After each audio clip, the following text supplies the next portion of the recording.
The universe does not care about hunger, until it suddenly does.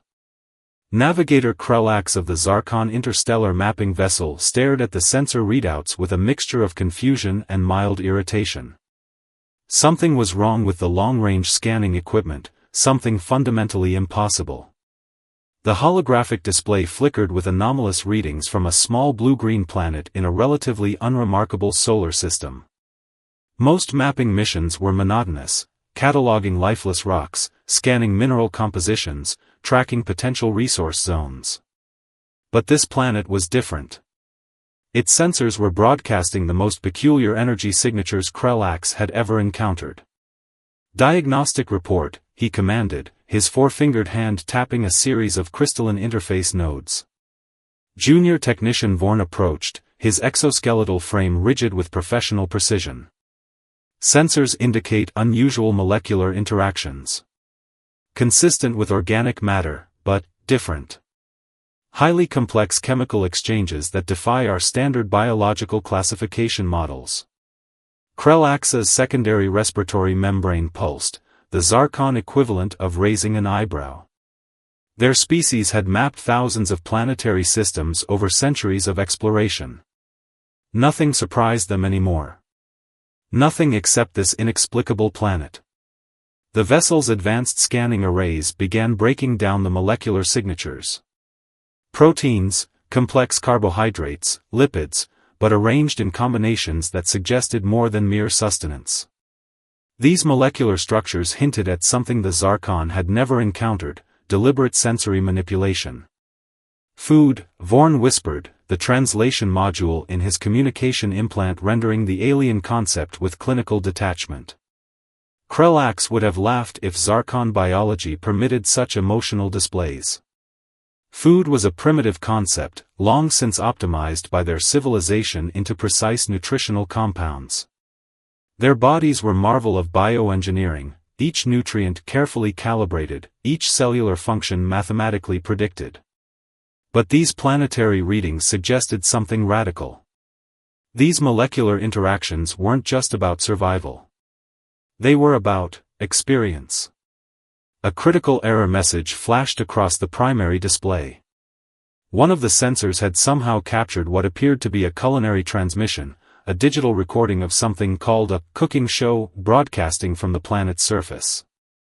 Vorn adjusted the signal, and suddenly their bridge was filled with images and sounds utterly foreign to their experience. A human, clearly the dominant species of this planet, was demonstrating something called a chocolate lava cake. The way the dark, rich substance oozed from the center of a perfectly structured pastry seemed to defy all known physical and nutritional laws. "Impossible," Krellax muttered, though no one on the bridge was listening. They had no way of knowing that this single moment would change everything, not just for their mission, but for their entire civilization. The universe, it seemed, was about to teach the Zarkon a lesson they never expected to learn. And it would start with something as simple as food. Obtaining human food proved to be more complex than the Zarkon initial mission parameters had anticipated. The covert retrieval team, led by operational specialist Zinare, had been meticulously selected for their ability to blend into unfamiliar environments. Their bioadaptive camouflage technology was supposed to be undetectable, their mission invisible to human perception. What they hadn't calculated was the unpredictability of human social structures. Their first attempt to acquire food samples came through a small urban establishment humans called a food truck. Zinare had studied countless hours of intercepted human communication protocols, believing this would provide the most efficient acquisition method. The team's research suggested these mobile food dispensaries were common gathering points for nutritional exchange. "Remember," Zinare cautioned her two-person team, "minimal interaction. Collect. Analyze. Depart." Krell, the youngest team member, fidgeted with his molecular containment unit. His exoskeleton shifted subtly, mimicking the appearance of a human wearing an oversized hoodie and sunglasses, a disguise that seemed more conspicuous than camouflaging. The food truck was a riot of color and sound. Steam billowed from its windows, carrying aromas that defied the Zarkon's comprehensive chemical databases. Sizzling sounds, laughter, the clinking of metal utensils, each sensory input was a new data point challenging everything they understood about nutrition. "One chicken taco, please," Zinare announced, her vocal modulator attempting to replicate human speech patterns with clinical precision. The vendor, a middle-aged human with a weathered smile and hands that moved with practiced efficiency, didn't seem to notice anything unusual. He wrapped the taco, steam rising from the freshly cooked meat, and handed it over. The moment was supposed to be simple. Collect. Analyze. Depart. But something unexpected happened. As Zinare's molecular analysis probe penetrated the taco's outer layer, the containment unit sensors went haywire. The chemical composition was unlike anything in their comprehensive databases. Proteins, yes. Carbohydrates, certainly. But woven through these basic nutritional components were complex molecular structures that seemed to serve no logical biological purpose. Flavor compounds. Zinare's hand, almost involuntarily, brought the taco closer to the sensory receptors hidden beneath her camouflage exterior. The first molecule touched her primary intake membrane. And the universe shifted. It wasn't just about nutrition anymore. It was about experience. About sensation. About something the Zarkon had never permitted themselves to understand, pleasure. The taco's intricate blend of spices, cumin, chili, a hint of lime, created a sensory symphony that crashed through millennia of biological programming. Proteins weren't just protein. Carbohydrates weren't merely energy vectors. Krell watched in stunned silence as Zinare, their most disciplined operative, a being who had spent decades maintaining absolute emotional control, experienced something close to what humans might call a moment of transcendence. "We need more," she whispered, her voice barely a mechanical murmur. Back on their vessel, the leadership would soon receive a report that would challenge everything about Zarkon's civilization. But in this moment, on a bustling street corner, surrounded by unsuspecting humans, Zinare was experiencing a revolution that would begin with something as simple as a chicken taco. The first taste was always the most dangerous. The Zarkon High Council chamber trembled with an intensity that had nothing to do with physical movement and everything to do with barely contained emotional turbulence. "We cannot ignore the data," Zinare reported, her once immaculate presentation now showing subtle signs of disarray. Her mandatory bioregulation suit, previously a symbol of absolute control, seemed to strain against an internal pressure that defied scientific explanation. Grand Coordinator Veltok, the eldest of the council, studied the molecular analysis with growing concern. The reports from the human food retrieval mission were unprecedented. Each sample demonstrated a complexity that challenged the very foundation of Zarkon nutritional philosophy. "Explain," Veltok demanded, "the molecular anomalies in these pizza compounds." Zinare's presentation flickered to life. Holographic representations of cheese, tomato sauce, and various protein toppings expanded into intricate three-dimensional molecular structures. But these weren't just chemical compositions. They were something more, a symphony of flavors that seemed to communicate on a level beyond mere sustenance. "The human nutritional approach is fundamentally different from our own," Zinare explained. "They do not merely consume. They experience." The council members shifted uncomfortably. Experience was a dangerous concept in Zarkon society, a potential breach of the carefully maintained emotional control that had defined their civilization for millennia. Unbeknownst to the council, a silent revolution was brewing among the younger Zarkon crew members who had been exposed to the initial food samples. Krell had begun collecting additional specimens, creating a clandestine archive of human culinary experiences. A street vendor's hot dog. A grandmother's apple pie. A food truck's spicy Korean barbecue. Each item was more than a source of nutrition. Each was a story, a cultural artifact, a moment of pure sensory connection. The first signs of trouble emerged during a routine maintenance briefing. Junior technician Mira, previously known for her precise calculations and emotional restraint, suddenly interrupted the meeting. "Have you tried ice cream?" she blurted out. The chamber went silent. Veltok's respiratory membranes flickered with what could only be described as confusion. "Explain." Mira pulled up a holographic representation of the frozen dessert. Molecules of cream, sugar, and various flavoring compounds danced in a complex molecular ballet. But it was more than the composition. It was the potential, the sheer audacity of creating something designed purely for pleasure. "It serves no direct nutritional purpose," she continued, her voice gaining momentum. "And yet, humans have devoted entire industries to its creation. Thousands of variations. Emotional connections. Memories." The council members exchanged glances. This was dangerous territory. Zinare knew they were approaching a critical moment. The food samples were more than just molecular curiosities. They were a potential catalyst for a complete societal transformation. "We need to contain this," Veltok muttered, but even he didn't sound convinced. Outside the council chamber, in the quiet corridors of the Zarkon vessel, something was changing. Whispers of chocolate and tacos began to replace the clinical discussions of nutritional efficiency. Young crew members began to look at their standard nutrient blocks with growing disdain. The revolution would not be fought with weapons. It would be fought with flavors. And it had already begun. The emergency convocation of the Zarkon Grand Assembly was unlike any gathering in their recorded history. What began as a classified meeting to address the human food anomaly had transformed into something far more volatile. The massive circular chamber, typically a model of geometric precision and emotional restraint, now buzzed with an unprecedented energy. Delegate Rentok from the scientific preservation sector stood at the central podium, his typically rigid posture now showing signs of internal conflict.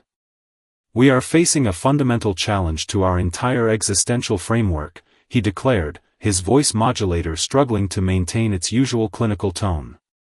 Behind him, holographic displays showcased an extensive collection of human culinary artifacts. Each image was a testament to something the Zarkon had never truly understood, the concept of food as more than mere survival. A display of a birthday cake. Another of a family gathered around a Thanksgiving table. Scenes of street food markets in Bangkok, pizza parlors in New York, dim sum restaurants in Hong Kong. Each image was a window into a world of connection, emotion, and experience that defied the Zarkon's millennia-old understanding of nutrition. "These are not just methods of sustenance," Rentok continued. "They are cultural artifacts. Emotional conduits. Methods of communication that transcend our most advanced translation technologies." In the upper observation tier, a group of younger Zarkon delegates exchanged knowing glances. Mira, who had first introduced the concept of ice cream to the council, watched with a mixture of anticipation and fear. The debate raged. Conservative faction leaders argued for complete suppression of the human food data. They viewed the sensory information as a potential threat to the carefully constructed emotional control that had defined Zarkon civilization for millennia. "Imagine the chaos," warned Elder Cax Pyr, his tentacle-like appendages quivering with barely contained anxiety.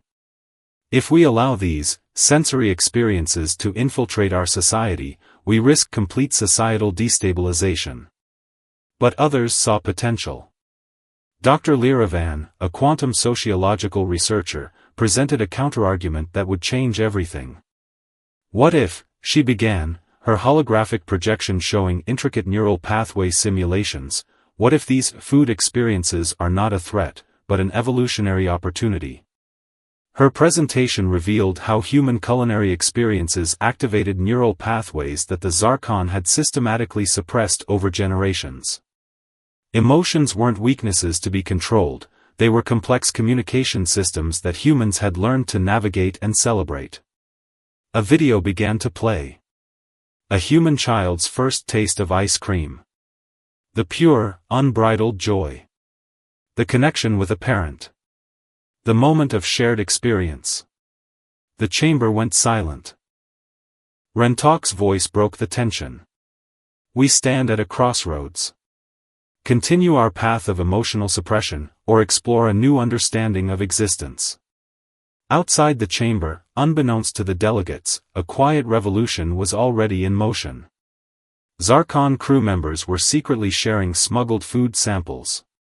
Underground taste clubs were forming in the lower decks of their massive vessel. The debate was no longer about whether they would change. It was about how much. And how quickly. The first act of rebellion began with a single chocolate chip cookie. Krelax, once a loyal navigator committed to the Zarkon strict protocols, stood at the heart of a growing movement that would redefine their entire civilization. What had started as a covert exploration of human culinary experiences had erupted into a full-scale cultural revolution. The lower decks of the massive interstellar vessel had transformed. What were once sterile, efficiently designed living quarters now resembled something closer to human community spaces. Makeshift kitchens appeared in hidden corners. Crew members traded smuggled recipes like ancient treasures. The air, once a carefully regulated mixture of optimal breathing compounds, now carried traces of spices, herbs, and forbidden flavors. Elder Caxpyr's worst fears were becoming reality. We are losing control, he argued during an emergency council session, his holographic projection flickering with barely contained panic. These food experiences are more than a cultural anomaly. They are a complete systemic breakdown of our societal structure. He wasn't wrong. The rebellion had stages. First came curiosity. Then came taste. Now came transformation. Younger Zarkon were challenging every fundamental principle of their civilization. Why consume only for survival when consumption could be an experience? Why suppress emotions when feelings could be a source of connection? The chocolate chip cookie was more than a mere food item, it was a symbol of rebellion. Mira, who had first introduced the concept of ice cream, now led what was becoming known as the sensory liberation movement. Her research had uncovered something revolutionary. Human food was not just about nutrition, but about storytelling, connection, and emotional growth. We have been living half-lives, she declared during an underground gathering that would have been considered seditious just months earlier. Controlled. Predictable. Emotionally sterilized. The movement spread like a complex, delicious virus. Military units began to fracture. Highly disciplined crew members who had once followed orders without question now found themselves debating the merits of a perfectly crafted tiramisu. Scientific research teams redirected resources from pure exploration to culinary investigation. But revolutions are never peaceful. Conservative factions within the Zarkon leadership began to push back. Rumors of forced re-education programs circulated. Potential dissenters were monitored. The first signs of potential civil conflict emerged. Krelax knew they were approaching a point of no return. During a tense meeting of rebellion leaders, he presented their most dangerous piece of intelligence yet. A complete cultural map of human food experiences, showing how cuisine had been a driving force of human connection, innovation, and survival throughout their history. We are not just learning to eat, he told the gathered rebels. We are learning to live. The cookie sat in the center of the table, a small, seemingly insignificant object that represented everything they were fighting for. Freedom. Experience. The right to feel. The Zarkon civil war would not be fought with weapons. It would be fought with flavors. And everyone would have to choose a side. The first intentional communication between humans and the Zarkon happened in the most unexpected place, a small diner on the outskirts of Austin, Texas. Dr. Elena Rodriguez hadn't planned on making first contact with an alien civilization that morning. She was simply enjoying her morning coffee, a meticulously crafted pour-over from a local roastery, when the first Zarkon diplomatic envoy materialized in the booth next to her. They didn't arrive with weapons or grand technological displays. They arrived with a request. "We need to understand," the lead diplomat, who called themselves Mira, said simply, sliding a small molecular analyzer onto the diner's laminated menu. The other diner patrons continued their conversations, oblivious to the most significant moment in human-alien interaction. An elderly couple discussed their grandchildren. A truck driver scrolled through his phone. The waitress refilled coffee cups with practiced efficiency.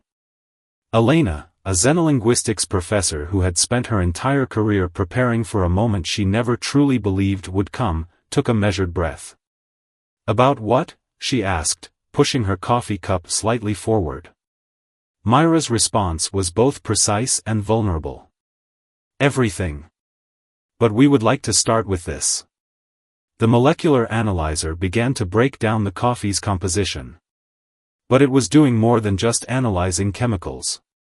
It was attempting to understand the story behind the beverage, the agricultural processes, the cultural significance, the personal connections. "This is more than a drink," Mira continued. "This is a communication system. A method of human connection we are only beginning to comprehend." Elena understood immediately. The Zarkon weren't just interested in the physical composition of human food. They were exploring something far more profound, the emotional and cultural infrastructure that food represented. Over the next few hours, in that small Texas diner, an extraordinary conversation unfolded. Mira explained the cultural revolution that had transformed their entire civilization. How the discovery of human culinary experiences had challenged everything they understood about existence, emotion, and connection. "We spent millennia believing that suppressing emotion was the highest form of evolutionary progress," Mira explained. "Your foods, your cuisines, showed us that emotion is not a weakness. It is a strength." Elena listened, occasionally offering a bite of her breakfast. A piece of bacon. A bite of pancake. Each morsel was carefully analyzed, not just for its molecular structure, but for its cultural significance. The waitress, Jean, who had worked at the diner for over 3 decades, approached their table. "Can I get you folks anything else?" Neither Elena nor Mira spoke. The moment hung in the air, pregnant with unspoken significance. Jean looked at the untouched plates, the strange device on the table, the unusual stillness of her customers. Then she did what she had done thousands of times before in this diner. She poured more coffee. And in that simple act of human kindness, of unconscious hospitality, the first true bridge between two civilizations was built. The revolution that had started with a chicken taco was about to change everything. 10 years after that first encounter in the Texas diner, the transformation was complete. The Zarkon had not just changed. They had been reborn. Dr. Elena Rodriguez stood on the observation deck of the joint Human-Zarkon Cultural Exchange Station, watching as generations of both species learned from one another. What had begun as a culinary curiosity had evolved into a profound understanding of existence itself. Mira, now a senior diplomatic coordinator, approached, carrying 2 steaming mugs. "Green tea," she said, offering one to Elena. "I'm told it's a tradition of sharing and connection." Elena smiled. The Zarkon had become more than just observers of human culture. They had become participants, interpreters, lovers of the nuanced experience of living. The station was a testament to their journey. Cooking classes operated alongside scientific research facilities.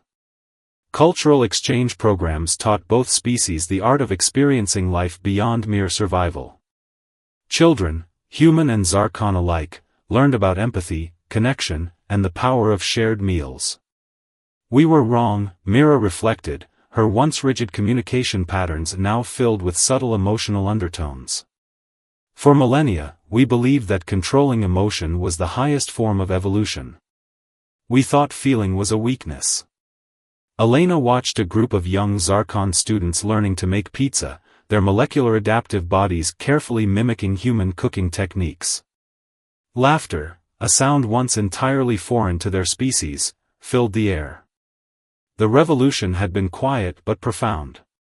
The Zarkon discovered that emotions weren't something to be feared or controlled. They were the very essence of living. Food had been their gateway, a universal language that spoke of culture, history, love, and connection. We thought survival was about efficiency, Mira continued. Humans taught us that survival is about experience. About feeling. About connecting. Their conversation was interrupted by a cooking class graduation ceremony.